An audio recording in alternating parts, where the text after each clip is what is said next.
So hello everyone, welcome back to MNS CBT preparation series. आज हमारा general English का lecture 2 हम लोग कवर करने वाले हैं। इसमें हम सिनोनियम्स, एंटोनियम्स एंड होमोनियम्स के बारे में डिटेल डिस्कशन करेंगे with the help of notes, with the help of questions, a lot of questions and बाकी के जितने भी क्वेश्चंस हैं इसके वो सारे मेरे टेलीग्राम चैनल पे आपको मिल जाएंगे। वहाँ से आप और प्रैक्टिस कर सकते हो। नोट्स भी मेरे टेलीग्राम चैनल पे अवेलेबल हो जाएंगे। एंड ये आज लेक्चर 2 हम लोग कवर करने वाले हैं। जिसने लेक्चर 1 नहीं देखा वो मेरी प्रीवियस वीडियो जाके देख सकता है। हमने कल ही ये सीरीज शुरू करी है एंड आप लोग बहुत अच्छा इस पर रिस्पॉन्स दे रहे हो, तो इसलिए आज हम आ चुके हैं लेक्चर 2 के साथ। एंड थोड़ी देर बाद आपको जनरल इंटेलिजेंस का भी लेक्चर 2 इसी यूट्यूब चैनल पे देखने को मिल जाएगा। तो चलो हम लोग स्टार्ट करते हैं। इसमें हम हमारे सिनोनियम्स, एंटोनियम्स एंड होमोनियम्स आज कवर करेंगे, ठीक है। तो इसमें हम सबसे पहले, हाँ मैं आपको एक चीज़ बता देती हूँ, हमने अपना डे 1 27 जुलाई वाला जितने भी हमारे टॉपिक्स थे दोनों वो कवर कर लिए हैं, जो कि हमारा था स्पॉटिंग एरर एंड दूसरा था हमारा नंबर एंड लेटर सीरीज। तो दोनों हम लोग कवर कर चुके हैं। आज हम इंग्लिश में सिनोनियम एंड एंटोनियम्स कवर करेंगे एंड जनरल इंटेलिजेंस में हम लोग कोडिंग, डिकोडिंग, एनालॉगी कवर करेंगे, जो कि मेरी नेक्स्ट वीडियो में आप लोगों को मिल जाएगा, ठीक है। नेक्स्ट हम लोग चलते हैं। सबसे पहले हम समझेंगे what are the synonyms. Synonyms actual में होते क्या है, अब ये चीज समझने की कोशिश करो। सिनोनिम्स ऐसे वर्ड्स होते हैं जिनके सिमिलर मीनिंग हो, जैसे पर्यायवाची, जिसे हिंदी में पर्यायवाची शब्द कहते हैं, जिनके सिमिलर मीनिंग्स हमें देखने को मिले। जैसे मेरे ही नाम की सिमिलर एक लड़की नाम की मिल जाए तो हम दोनों के नेम में क्या आ जाएगी, सिमिलैरिटी आ जाएगी, तो हम दोनों के नेम क्या हो जाएंगे, सिनोनियम्स में काउंट हो जाएंगे। जैसे synonyms are the word that have same और नियरली मीनिंग, मतलब मिलती जुलती मीनिंग हो या फिर एकदम सेम मीनिंग उन दोनों वर्ड्स की हो तो उन्हें हम बोलते हैं synonyms. Word which have same meaning वाले वर्ड्स को हम बोलते हैं सिनोनियम, हिंदी में पर्यायवाची शब्द जिन्हें बोला जाता है, ठीक है। इसके बाद इसके एग्जांपल्स के थ्रू हम लोग समझते हैं। जैसे मैंने बोला हैप्पी के सिनोनियम्स बताओ, है ना। हैप्पी के सिनोनियम्स हो गए आपके ग्लैड, जॉयफुल, चीयरफुल। बिग का आपके पास हो गया लार्ज, ह्यूज, जाइंट। मतलब इन शब्दों को हम डिफरेंट डिफरेंट सेंटेंसेस में यूज करते हैं बट इनका मीनिंग सेम ही होता है। अगर मैं किसी सेंटेंस में बिग यूज कर रही हूँ और उसकी जगह मैं जाइंट, लार्ज या फिर ह्यूज वर्ड यूज कर देती हूँ तो उसका मीनिंग चेंज नहीं हो जाएगा, उसका मीनिंग सेम ही रहेगा। तो ऐसे वर्ड्स को हम सिनोनियम्स कहते हैं, ठीक है। स्मॉल के सिनोनियम्स आपके टिनी, लिटिल, बिगिन का स्टार्ट करना जिसे हम बोलते थे कमेंस, जैसे हम बोलते हैं ना प्लीज कमेंस दिस मीटिंग, मतलब इस मीटिंग की शुरुआत करो। इस मीटिंग को कमेंस की जगह मैं स्टार्ट भी वर्ड यूज कर सकती हूँ, मैं बिगिन वर्ड यूज कर सकती हूँ। तो ऐसे करके इन वर्ड्स को हम सिनोनियम कहते हैं। एंड का आपका हो जाता है फिनिश, कंप्लीट, ऐसे वर्ड्स हो जाते हैं। उसके बाद ब्रेव का आपको जैसे करेजियस, फियरलेस, रिच का आपको वेल्दी, ऑनेस्ट के आपके ट्रूथफुल, फास्ट का क्विक, रैपिड, ब्यूटीफुल का अट्रैक्टिव, प्रिटी, इजी का सिंपल। ऐसे वर्ड्स को हम कहते हैं सिनोनियम्स। मैंने ये सारे वर्ड्स के मीनिंग इसलिए लिखे ताकि आप लोग नोट्स को जब रीड करो तो आप लोग इन वर्ड्स को एक बार रिमेंबर कर पाओ। अगर बाई चांस इनसे रिलेटेड क्वेश्चन आपके सीबीटी में पूछा जाए तो आपसे बिल्कुल भी गलत ना हो, ठीक है। इसमें कुछ कुछ वर्ड्स मैंने इजी भी रखे हैं, कुछ कुछ मॉडरेट वर्ड्स रखे हैं, कुछ कुछ टफ वर्ड्स भी रखे हैं। आगे आप लोगों को और डिटेल में समझ आएगा, ठीक है। जैसे मैंने एक क्वेश्चन यहाँ पे दिया आप लोगों को, he is a brave soldier. मैंने क्वेश्चन दिया, अब मैंने बोला इसके सिनोनियम बताओ। मैंने आपको 4 ऑप्शन दिए, करेजियस, वीक, रेस्टलेस या स्ट्रॉन्ग। अब आपने बोला, आपने सेंटेंस पढ़ा he is a brave soldier. अब आपने देखे, मैं आपको एलिमिनेशन मेथड भी इसमें करने को बताऊंगी कैसे आप ऑप्शंस को एलिमिनेट कर सकते हो। आपने देखे कि यार वीक और लेस्टर्स के जो दोनों सेम ही मीनिंग होंगे एंड ये इसमें फिट नहीं बैठ रहा। ब्रेव सोल्जर मतलब ऐसा लग रहा है कि हम सोल्जर की बढ़ाई कर रहे हैं, थोड़ा ही सेंस हमने लगाना पड़ता है क्वेश्चन में। हम लाइक सोल्जर की कोई ऐसी बात बता रहे हैं जो उसकी क्वालिटी है, तो वीक और रेस्टलेस तो नहीं होगा। स्ट्रॉन्ग भी इससे नहीं मिल रहा, तो ब्रेव का एक्चुअल मीनिंग क्या होगा, करेजियस ब्रेव की जगह हम लोग यूज करेंगे। सेंटेंस में ब्रेव की जगह अगर करेजियस लिखा आ जाए तो ब्रेव और courageous are the same words, are the same synonyms, ठीक है। नेक्स्ट जिस चीज, एक और क्वेश्चन है मैंने आप लोगों के लिए लिखा है, she is very happy today. हमने बोला कि वो आज बहुत खुश है, she is very happy today. अब मैंने बोला कि यार इसका सिनोनियम बताओ, हैप्पी की जगह तुम क्या लिख सकते हो। मैंने तुम्हें ऑप्शन दिए सैड, डिसहार्टेंड, नॉट हैप्पी। अब तुमने बोला यार मैम, यार दीदी सैड, डिसहार्टेंड और नॉट हैप्पी के तो तीनों के तो सेम ही मीनिंग हो गए, तो ये तो इस क्वेश्चन में अप्लाई होगा ही नहीं। तो मैंने बोला 4th ऑप्शन पे जाओ, ग्लैड।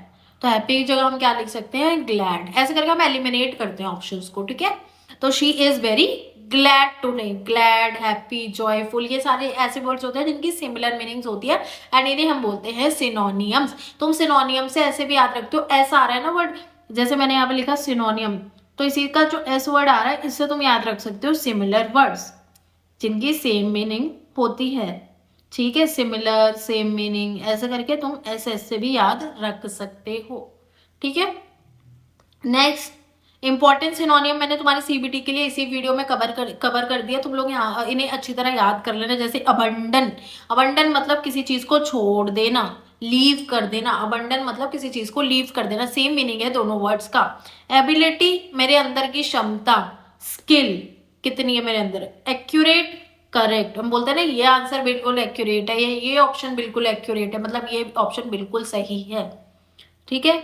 उसके अलावा और वर्ड्स देखते हैं। एक्टिव, एक्टिव मतलब यार बहुत एनर्जेटिक है। एडमिट मतलब एक्सेप्ट कर लिया गया। एंग्री मतलब furious. Answer reply. Begin start. काम क्विट क्वाइट, बोलते हैं ना ये बच्चा बहुत काम है तो ये बच्चा बहुत क्वाइट है, ऐसे करिए, ठीक है। इसके अलावा तुम्हारा clever, smart, danger, risk, difficult, hard, famous, popular, honest, truthful, huge, enormous, kind, gentle, ये सारे आपके सिनोनियम्स के एग्जाम्पल है। आई नो ये थोड़ा थ्योरी क्लास है तो आप लोगों को थोड़ा लग रहा होगा, बट ये आपका लर्निंग के ही सारे कॉन्सेप्ट्स हैं, आपको एज इट इज याद करने पड़ेंगे। इस नोट्स के थ्रू मैं अपने पीडीएफ आपको टेलीग्राम पे दे दूंगी, तो आप लोग वहां से जाके अच्छी तरह याद कर सकते हो, ठीक है। इसके अलावा और भी एग्जांपल्स हैं यहाँ पे। Lazy, idle, lucky, fortunate, neat, clean, old, ancient, poor, needy, quick, fast, right, correct, safe, secure, strong, powerful, weak and feeble, इन सबके सेम ही मीनिंग्स हमें देखने को मिलते हैं, ठीक है। इसके बाद हम आगे चलेंगे, जो कि हमारा आ जाते हैं एंटोनियम्स। अब एंटोनियम्स कौन से वर्ड्स होते हैं, अब मैंने आपको बताया कि देखो सिनोनियम से तो आप रख सकते हो similar words, S S. Antonym से होगा एंटी वर्ड्स। एंटी मतलब अपोजिट, यहाँ पे हम बात करते हैं अपोजिट वर्ड्स की। अब अपोजिट वर्ड्स कैसे याद रखने हैं वो बताती हूँ। अपोजिट मीनिंग वाले वर्ड, ब्यूटिफुल, अगली, स्ट्रॉन्ग, वीक, ऐसे जो वर्ड्स होते हैं उन्हें हम एंटोनियम्स कहते हैं। Happy, sad, big, small, rich, poor, hot, cold, good, bad, day, night, honest, dishonest, win and lose, ऐसे वर्ड्स जिनकी अपोजिट मीनिंग हो उनको हम बोलते हैं एंटोनियम्स, ठीक है।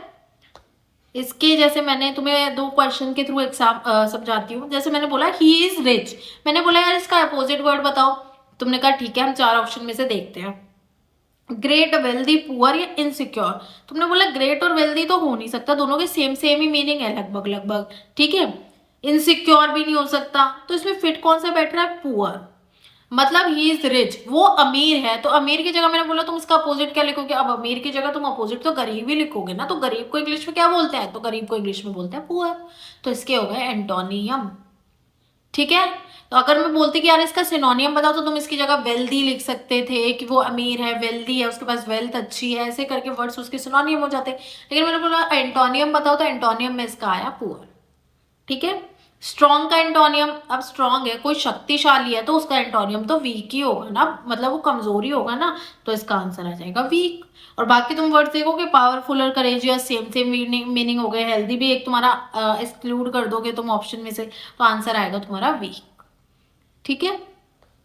इसके बाद सीबीटी के लिए कौन कौन से, और वही एग्जांपल सेम, एक्सेप्ट का रिजेक्ट, अबव का विलो, एशियन का मॉडर्न, अराइव का डिपार्ट, ब्यूटीफुल का अगली, बेटर का वर्स, ब्राइट का डार्क, चीप का एक्सपेंसिव, विक्ट्री का डिफीट, ये सारे वर्ड्स अपोजिट वर्ड्स में आते हैं, एंटोनियम्स में आते हैं, तुम्हें एग्जैक्ट याद करने हैं, ठीक है। अब होमोनियम्स पे आ जाते हैं।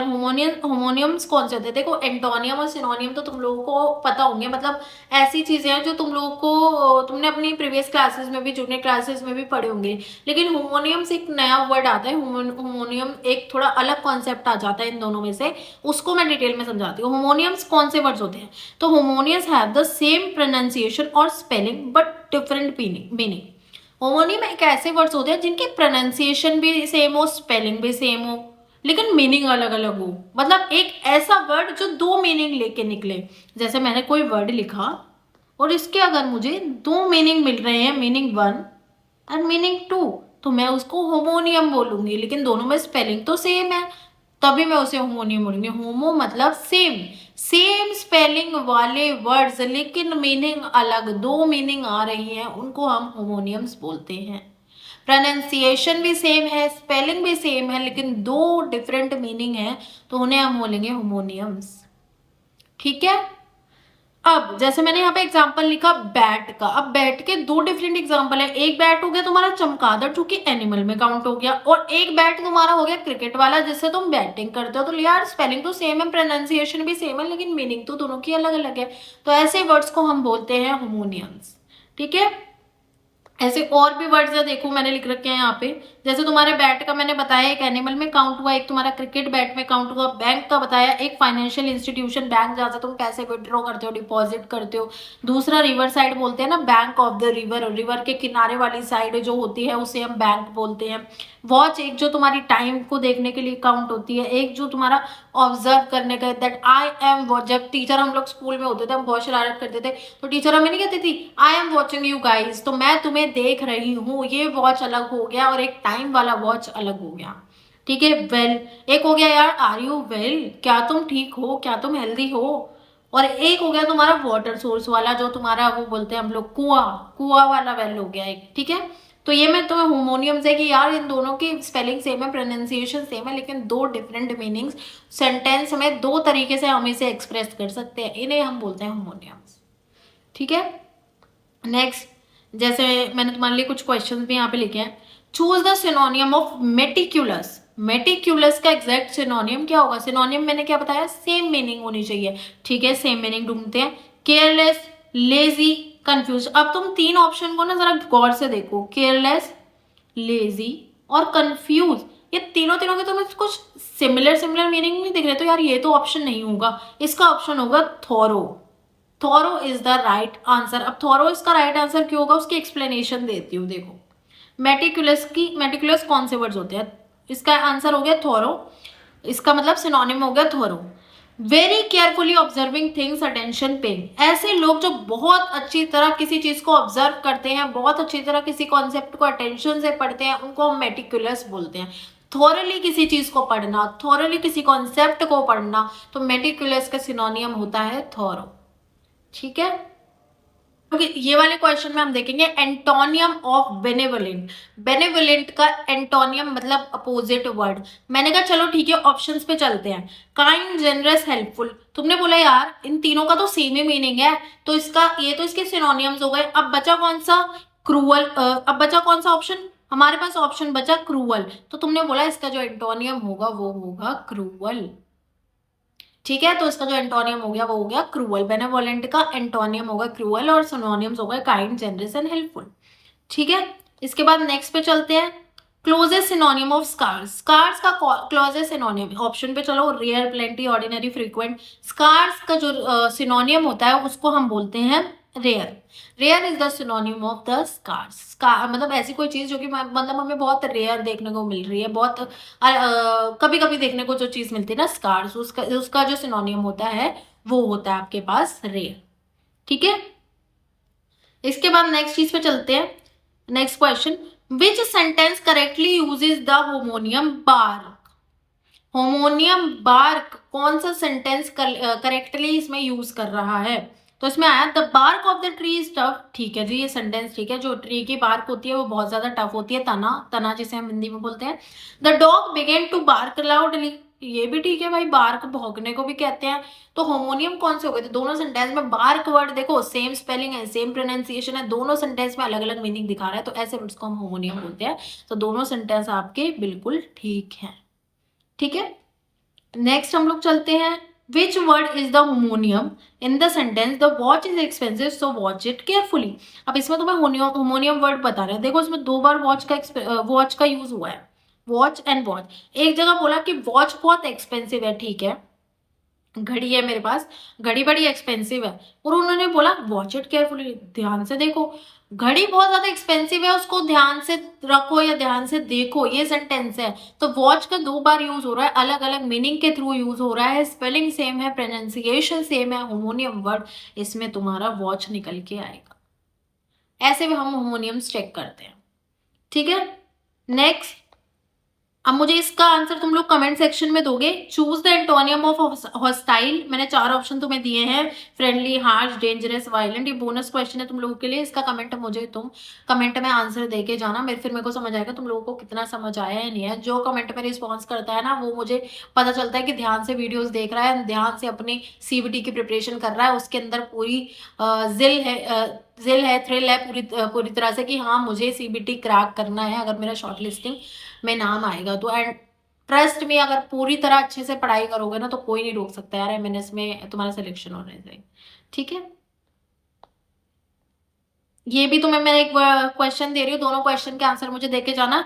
Find the word light, for the word light तुम्हें सिनोनियम, एंटोनियम और होमोनियम बताना है, कमेंट में तीनों चीजें बतानी है मुझे लाइट वर्ड का, ठीक है। तो ये थे हमारे पूरे होमोनियम, सिनोनियम, एंटोनियम की पूरी डिटेल डिस्कशन। जितना मैं कर सकती थी तुम लोगों को समझा सकती थी उतना डिटेल में मैंने हर एक कॉन्सेप्ट को समझाने की कोशिश करी है। बहुत सारे क्वेश्चंस भी तुम लोगों को प्रैक्टिस कराया, और भी क्वेश्चंस तुम लोगों को मैं अपने टेलीग्राम पे भेज दूंगी, तुम लोग वहां से जाके नोट्स भी देख सकते हो, क्वेश्चन प्रैक्टिस भी कर सकते हो। जिसने ज्वाइन नहीं करा जल्दी जाके डिस्क्रिप्शन में लिंक है, ज्वाइन कर लो।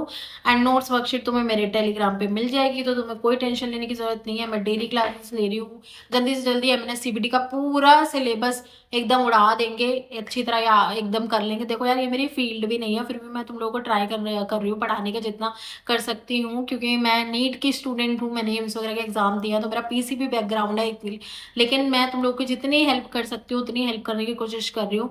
फ्री कंटेंट कोई भी तुम्हें यूट्यूब पे दे भी नहीं रहा है, सब लोग पेड दे रहे हैं, एंड मैं फ्री कंटेंट तुम लोगों की हेल्प कर रही हूँ, डेली 2-2 वीडियो रिकॉर्ड कर रही हूँ। उसमें टाइम भी कंज्यूम होता है, नोट्स बनाने में भी टाइम लगता है, बहुत कुछ लगता है। तो प्लीज़ मुझे रिस्पॉन्स अच्छा देके जाया करो यार वीडियो पे, तो मुझे भी थोड़ा सा एक एनर्जी मिलती है तुम लोगों के साथ जुड़ने की। And thank you for watching this video. Comment में उन दोनों क्वेश्चन के आंसर जरूर लिख के जाना।